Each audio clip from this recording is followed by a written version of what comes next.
nation, turning the Egyptians from their previously indigent and barbarous course of life to a happy and community existence.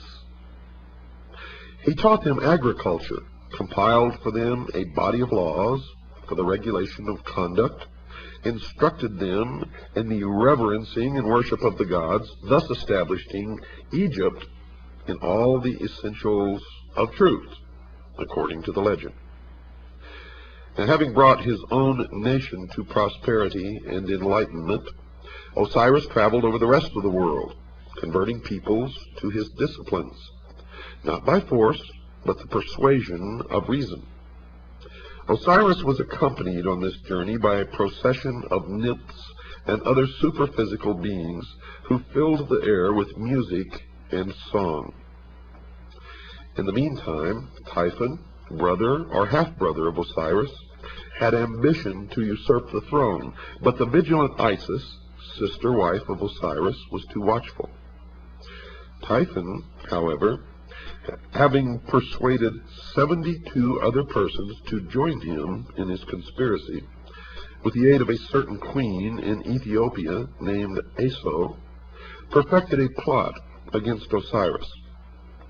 He fashioned a chest exactly to the measurement of the body of Osiris, which chest he caused to be brought into the banquet hall, where the princes of Egypt were feasting their king's return.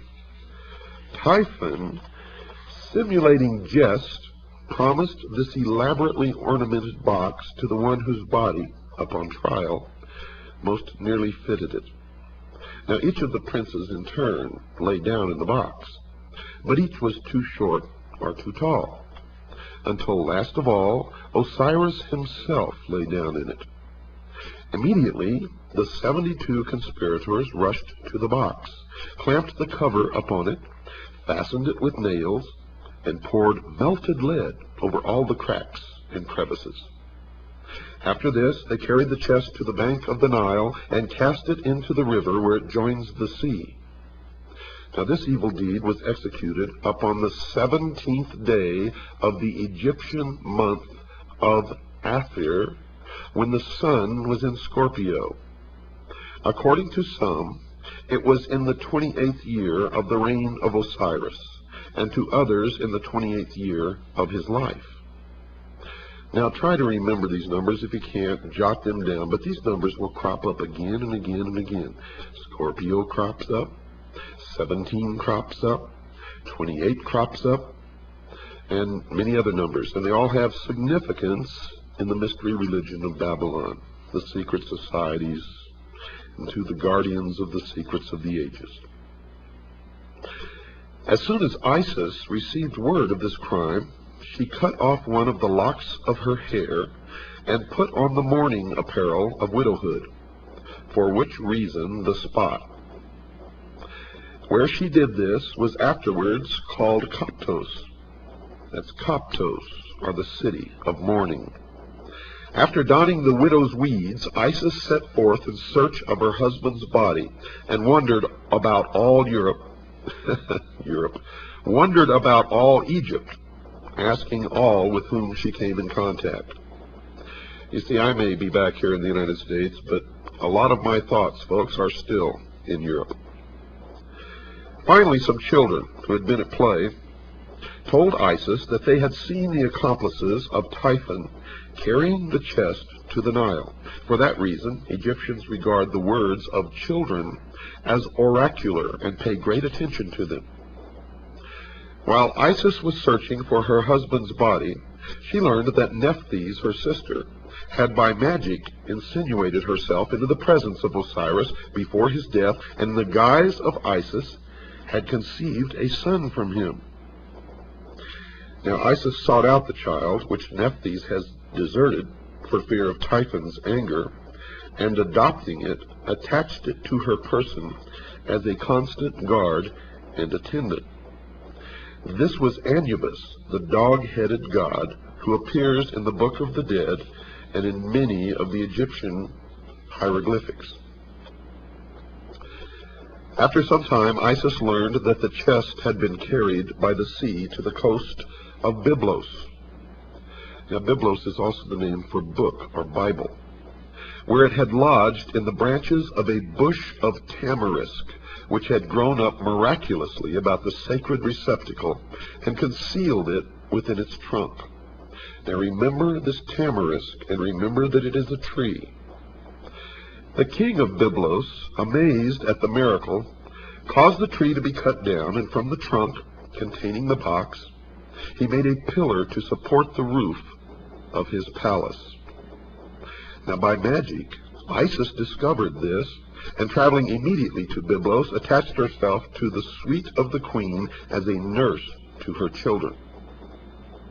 At night, when all the palace was asleep, Isis transformed herself into a swallow and fluttered around the column, bemoaning her fate in strange, sad notes. In due time, Isis revealed her divine nature and asked that the pillar be cut down. Taking therefrom the chest, she departed with it into a desert place where she performed certain magical rites by which the body of Osiris was temporarily animated. And by this animation she received from Osiris a son who is called the younger Horus, the child who was conceived of the dead. Now there is some confusion in the account at this point. Plutarch says that Isis left the body of Osiris temporarily to visit her son Horus, just mentioned, but the context of the fable would rather call for her departure to a secluded place where the child could be born without the knowledge of Typhon, who certainly would have destroyed him. Isis hid the chest in a remote and unfrequented place, but Typhon, hunting one night by the light of the moon, chanced upon it. Knowing its contents, and realizing Isis to be proficient in magic, he resolved to thwart her purposes, and tearing the body into 14 parts, he scattered them over Egypt. Now remember, 14 parts. Folks, don't forget that. From the inscriptions on the Metternich stele, it seems that Set must have imprisoned Isis and her son Horus. The goddess is made to say, quote, "I am Isis, and I came forth from the house wherein my brother Set had placed me," unquote. Thoth, the prince of law, again came to her assistance and aided Isis to escape from the house. Was it really a prison? Or was it really the house of Set?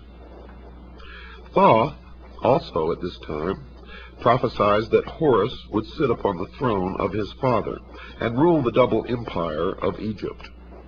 Upon the advice of Thoth, Isis hides the child in a papyrus swamp, thus saving him from the wrath of Set.